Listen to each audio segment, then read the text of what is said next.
السلام علیکم دوستو، آج ہم جانے لگے ہیں طائف کے سفر پر۔ طائف مکہ سے تقریباً 90 کلومیٹر کے فاصلے پر واقع ہے اور اس پر ہم نے ٹیکسی پر جانے کا فیصلہ کیا۔ ٹیکسیوں والوں نے کسی بندے نے ہم سے فی بندہ 100 ریال کا مطالبہ کیا، کسی نے اس سے تھوڑے سے کم۔ اس گاڑی والے نے ہم سے 400 ریال لیا آنے جانے کا۔ ہم نے سفر تقریباً 8 بجے سٹارٹ کیا تھا۔ رستے کے اندر ام القریٰ یونیورسٹی اور مینا گزرتا ہے۔ آگے چیک پوسٹ آئی اور اس بھائی نے بتایا کہ ہم نے وہ اوپر پہاڑی کے اوپر جانا ہے، جہاں پر یہ موسم جیسے جیسے اوپر جا رہے تھے موسم ٹھنڈے سے ٹھنڈا ہوتا جا رہا تھا۔ طائف ایک ٹھنڈا شہر ہے اور بہت ہی خوبصورت شہر ہے۔ اسے مکہ کا گارڈن آف مکہ بھی کہا جاتا ہے۔ یہ کوئی اور چیز نہیں تھی بلکہ یہ ٹاور تھے جو بڑے اچھے انداز میں بنائے گئے ہیں۔ سب سے پہلے ہم حضرت عبداللہ بن عباس رضی اللہ عنہ کی جو مسجد ہے اس کی طرف ہمیں لے کر جایا گیا۔ گاڑی ہم نے پارکنگ میں کھڑی کی اور حضرت عبداللہ بن عباس کی مسجد کے باہر جب ہم گئے تو وہاں کے بہت زیادہ پھل بیچنے والے کھڑے تھے، جہاں انگور، سیب اور مختلف چیزیں جو بکتی ہیں جیسے کہ اولیو اور تیل یہاں بہت زیادہ عام ہے۔ مسجد کافی بڑی بنی ہوئی ہے اور اس کے ساتھ یہ لیفٹ سائڈ کے اوپر حضرت عبداللہ بن عباس جو نبی کریم صلی اللہ علیہ وسلم اور حضرت علی کرم اللہ وجہ الکریم کے کزن ہیں، اور یعنی کہ حضرت عباس کے بیٹے تھے۔ یہ آپ ادھر تشریف لے آئے تھے، آپ نے یہیں پر اپنی زندگی گزاری۔ ان کی قبر جو ہے نا 4 دیواری بنا کر بند ہے، لیکن اس کا اندر کی طرف سے رستہ ہے، لیکن وہ کھلا ہوا نہیں تھا اور نہ ہی ہمیں جانے دیا گیا۔ یہ عورتوں کا تھا۔ میں جانے لگا تو پیچھے سے وہ بنگالی نے آواز دی کہ بھائی آپ نہیں جا سکتے، واپس آ جائیں۔ تو ہم مسجد کی طرف چلے گئے۔ مسجد میں ہم نے نوافل ادا کرنے کے لیے، مسجد کافی خوبصورت بنی ہوئی ہے اور کافی اچھی بنی ہوئی ہے۔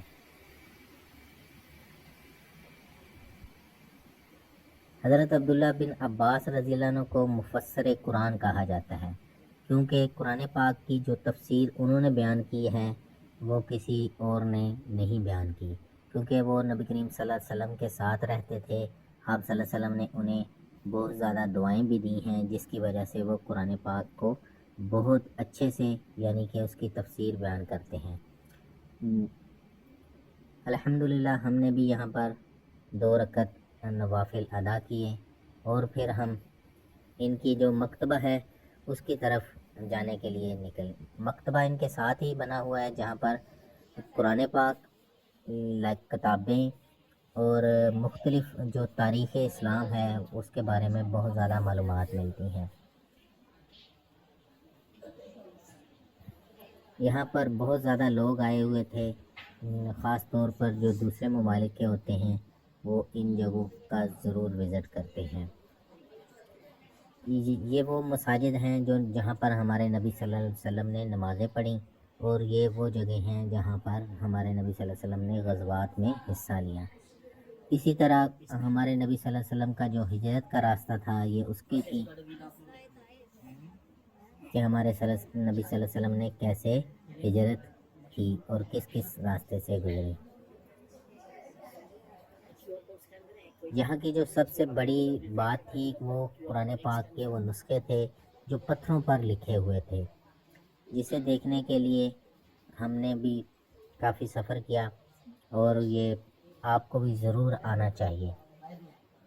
اور دیکھ کر پتہ چلتا ہے کہ جو ہمارے پاس آج کتابی شکل میں قرآن پاک ہے، صحابہ کرام رضوان اللہ اجمعین کو وہ پتھروں پر لکھنا پڑتا تھا۔ کسی صحابی کے پاس ایک آیت تھی، کسی کے پاس ایک سورت تھی، پتھروں پر، پتوں پر، اور چمڑے کے وہ جو بنے ہوتے ہیں اس کے اوپر بھی اس طرح سے آیات لکھی ہوئی تھی، اور کئی میں نے دیکھی ہیں کہ ان کے اوپر جو ہمارے ہاں یہ زبر زیر لگی ہوتی ہے وہ نہیں تھی۔ یہ وہ قرآن پاک ہے جو حضرت عبداللہ بن عباس رضی اللہ عنہ نے اس کی تفسیر بیان کی، اور یہ مختلف نسخے ہیں جو تاریخ اسلام میں کے بارے میں ہمیں جاننے کو ملتا ہے۔ یہ اتنے بڑے بڑے پتھر دیکھ کر پتہ چلتا ہے کہ صحابہ کرام رضوان اللہ اجمعین نے کیسے ہم تک دین پہنچایا۔ اس کے بعد ہمیں گاڑی والا اس جگہ کی طرف لے کر جانے لگا جس کے بارے میں ہم نے تاریخ میں پڑھا ہے، بڑا ہی دردناک وہ سفر ہے۔ ہمارے نبی صلی اللہ علیہ وسلم نے فرمایا کہ مجھے احد کے دن سے بھی زیادہ جو تکلیف پہنچی وہ طائف کے دن تھی، یعنی کہ یہ اتنا کربناک دن تھا، اتنا تکلیف دہ دن تھا جو ہمارے نبی صلی اللہ علیہ وسلم کی زندگی میں گزرا، کیونکہ آپ صلی اللہ علیہ وسلم مکہ سے نکلے اور طائف کے مختلف قبائل کو دعوت دیتے دیتے یہاں پر پہنچ گئے۔ بنو کثیف کے اندر آپ آئے، 3 بندے تھے جو سردار تھے اس بستی کے، یا عبدلیل، ایک تھا مسعود اور ایک تھا حبیب۔ تینوں کو آپ صلی اللہ علیہ وسلم نے دعوت دی، لیکن انہوں نے آپ صلی اللہ علیہ وسلم کی دعوت کو بھی ٹھکرایا، بلکہ آپ صلی اللہ علیہ وسلم کی تکذیب کی، اور نوجوان لگا دیے جنہوں نے آپ صلی اللہ علیہ وسلم کو پتھر مارے۔ ہمارے نبی صلی اللہ علیہ وسلم اس جگہ پر آ کر بیٹھ گئے۔ آپ صلی اللہ علیہ وسلم کے صحابی تھے حضرت زید بن حارثہ، وہ آپ صلی اللہ علیہ وسلم کی دفاع کے لیے بھی آتے رہے، لیکن وہ ظالم اتنے تھے کہ انہوں نے آپ صلی اللہ علیہ وسلم کو بہت زیادہ تکلیف پہنچائی۔ یہ جگہ آج کل بند تھی، تو یہ ٹیکسی والے نے ہمیں اوپر والی سائڈ سے، یعنی کہ پیچھے ایک گلی میں گاڑی کھڑی کی، اور وہ اوپر والی پہاڑی کے اوپر سے ہمیں لے کر آیا۔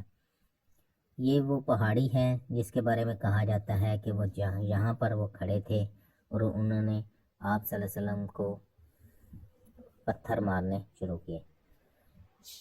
تو یہاں پر جو چھوٹی چھوٹی یہ بلڈنگ بنی نظر آ رہی ہیں یا کمرے وغیرہ بنے ہوئے ہیں، وہ ٹوٹ پھوٹ کا شکار ہیں۔ یہ وہ وادی تھی، یعنی کہ وہ رستہ تھا جہاں سے ہمارے نبی صلی اللہ علیہ وسلم، وہ بنو کثیف کا وہ پیچھے قبیلہ تھا، اس طرف سے وہ لڑکے آپ صلی اللہ علیہ وسلم کو تکلیف پہنچاتے یہاں تک لے کر آئے۔ یہ سامنے وہ پہاڑ ہے اور یہ پیچھے پہاڑ ہے، جس کے بارے میں کہا جاتا ہے کہ آپ صلی اللہ علیہ وسلم کو جب آپ صلی اللہ علیہ وسلم نے دعا کی تو فرشتے جو تھے جبریل امین، وہ پہاڑوں کے جو فرشتے ہیں ان کو لے کر آئے، اور انہوں نے آپ صلی اللہ علیہ وسلم کو کہا کہ اللہ تعالیٰ نے ہمیں بھیجا ہے اور اللہ نے آپ کی دعا سن لی ہے، اگر آپ حکم دیں تو ہم ان لوگوں کو، ان ظالموں کو ان 2 پہاڑوں کے درمیان پیس دیں۔ لیکن ہمارے نبی صلی اللہ علیہ وسلم لہو لہان ہو کر بھی یہاں پر بیٹھے ہوئے تھے، اور آپ غور کریں، اگر آپ محسوس کریں تو ہمارے نبی صلی اللہ علیہ وسلم کی زندگی میں اس سے زیادہ تکلیف کا دن نہیں تھا، لیکن ہمارے نبی صلی اللہ علیہ وسلم نے پھر بھی ان کے لیے بد دعا نہیں کی۔ آپ صلی اللہ علیہ وسلم نے فرمایا کہ شاید ان کی اولاد میں سے وہ لوگ پیدا ہوں جو اللہ کی توحید پر قائم ہو۔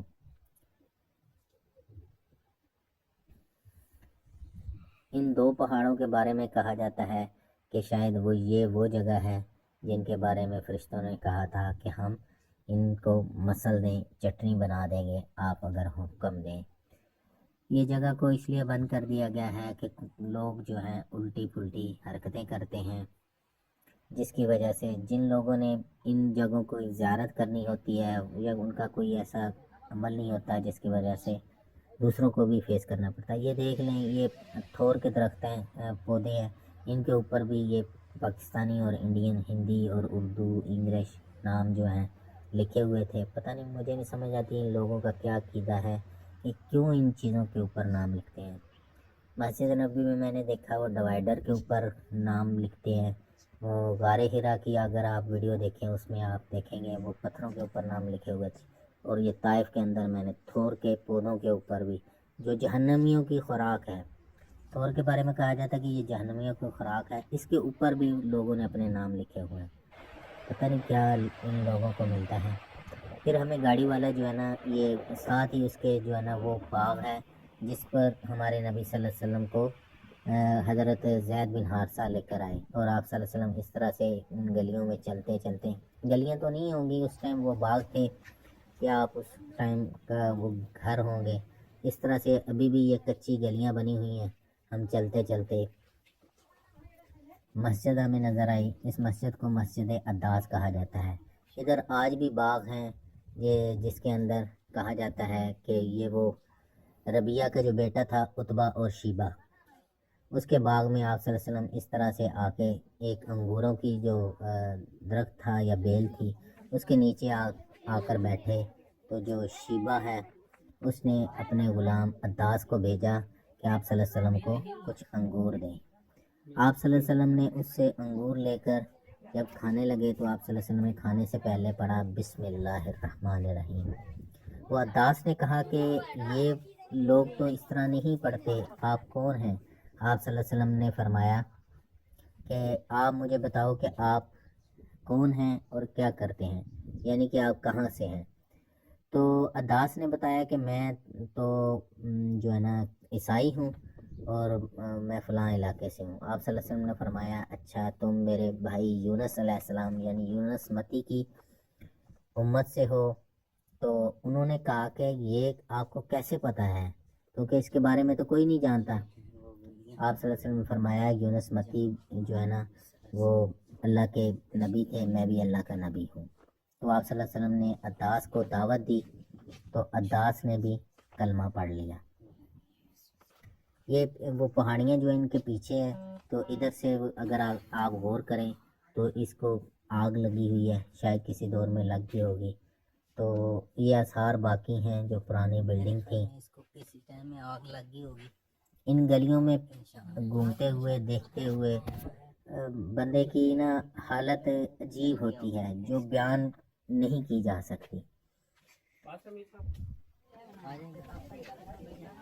یہ وہ مسجد آ گئی، مسجد عداس۔ آپ صلی اللہ علیہ وسلم نے پھر عداس کے ساتھ اس مسجد کے اندر نماز ادا کی تھی۔ تو اس کے ادھر ہوا بہت زبردست قسم کی چل رہی تھی، بہت سکون تھا۔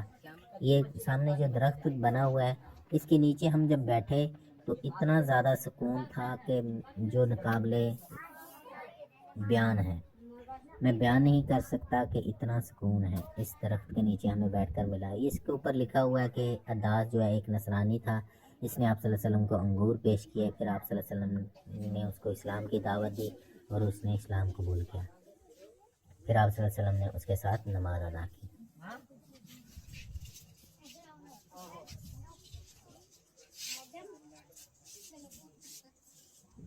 پپیتا، شہتوت، کھجور، سکون بہت ہے۔ یہ اس کے مسجد کے وہ بیک سائڈ والی جگہ ہے جسے میں آپ کو دکھاتا ہوں، جس کے بارے میں کہا جاتا ہے کہ شاید یہ وہی باغ ہے جہاں ہمارے نبی صلی اللہ علیہ وسلم آ کر بیٹھے تھے۔ میں نے مختلف اینگل سے اس ویڈیو کو ریکارڈ کرنے کی کوشش کی تاکہ میں آپ کو اس کی مکمل زیارت کروا سکوں اس جگہ کی۔ یہ چھوٹی سی مسجد بنی ہوئی ہے جہاں پر وضو کے لیے واش بیسن بھی بنے ہوئے ہیں۔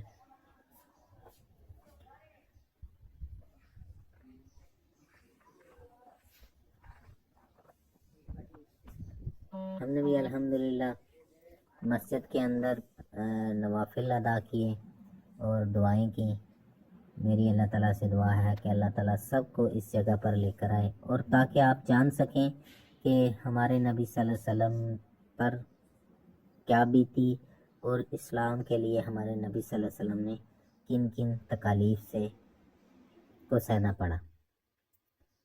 یہ پھر ہم واپسی کے لیے نکلے، گاڑی میں آ کر گاڑی والے نے ہمیں پھر وہ ادھر میقات بھی ہے جسے سیل الکبیر یا کرن المنازل کہا جاتا ہے، وہ ہمیں پھر گاڑی میں بٹھا کر کرن المنازل کی طرف لے کر چلا، کیونکہ ہم نے اگر آپ طائف آئیں تو آپ اپنا احرام لے کر آئیں، کیونکہ یہ مکمل میقات ہے جس کا ذکر حدیث کے اندر آتا ہے۔ یہ جو سامنے پلانٹ نظر آ رہے ہیں یہ وہ فلٹریشن پلانٹ ہیں، یہاں سے ہی مکہ کے لیے جو پانی جاتا ہے صاف ہو کر ادھر سے ہی جاتا ہے۔ سیل الکبیر یہاں سے تھوڑے سے ہی فاصلے پر واقع ہے، یہ سامنے وہ اس کے میقات کی جگہ ہے، اور ہم نے ادھر سے اپنا احرام باندھنا، ہم نے اپنا احرام نکالا، اور سب نے پھر ادھر واش روم وغیرہ بھی بنے ہوتے ہیں، نہانے کا انتظام بھی ہوتا ہے، وضو خانے بھی اندر مسجد بھی بنی ہوئی ہے۔ گاڑی والے نے بس تھوڑا سا ٹائم دیا، اس نے کہا بھائی جلدی جلدی اپنے احرام باندھیں۔ ہم نے اندر مسجد میں جا کر طواف کے لیے جو ہے عمرے کے لیے اپنا احرام باندھ کر واپس آ گئے، اور گاڑی واپسی کے لیے نکل پڑی۔ راستے کے اندر کافی یہ تفتیشیں وغیرہ ان کو پتہ نہیں کہتے ہیں وہ آتی ہیں، تو طائف جو ہے نا اونچائی سے جب جا رہے تھے تو مختلف وادیاں ہیں۔ ہمارے نبی صلی اللہ علیہ وسلم جب طائف والوں نے آپ صلی اللہ علیہ وسلم کو تکلیف دی تو وہ آپ اس سے بڑے غمگین تھے، لیکن جب عداس نے کلمہ پڑھا تو آپ کو کچھ مطلب ملا، سکون ملا، تو واپسی پہ آپ صلی اللہ علیہ وسلم وادی نخلہ میں آ کر آپ نے قیام کیا۔ جو صورت احقاف کی آیات نازل ہوئیں وہ جنوں کے بارے میں کہ جنوں نے آپ صلی اللہ علیہ وسلم کے پیچھے نماز ادا کی تو پھر وہ آپ صلی اللہ علیہ وسلم پر ایمان لے کر آئے۔ یہ آپ صلی اللہ علیہ وسلم کے لیے اللہ تعالیٰ کی طرف سے ایک اور مدد تھی، اور آپ صلی اللہ علیہ وسلم کو یہ پیغام تھا کہ آپ مت گھبرائیں، اگر آپ یہ دنیا والے آپ کا انسان جو ہیں آپ پر ایمان نہیں لا رہے تو کیا ہوا، اللہ تعالیٰ نے جنوں کی جماعت کو آپ صلی اللہ علیہ وسلم کی جو دعوت ہے پہنچائی۔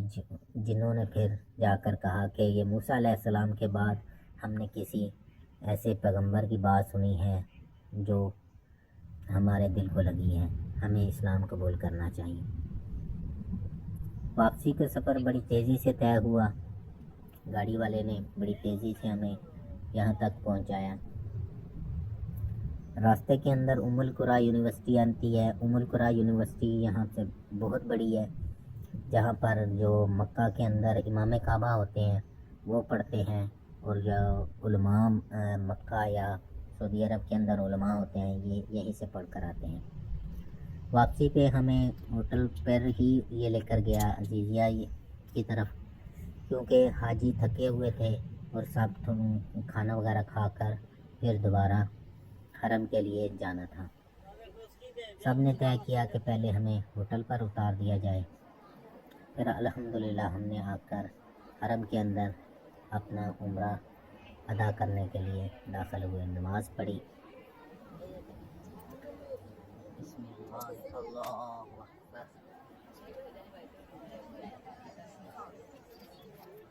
میری اللہ تعالیٰ سے دعا ہے اللہ تعالیٰ یہ منظر آپ کو بھی دکھائے، اللہ تعالیٰ آپ کو بھی حج بیت اللہ کی سعادت نصیب فرمائے، آمین یا رب العالمین۔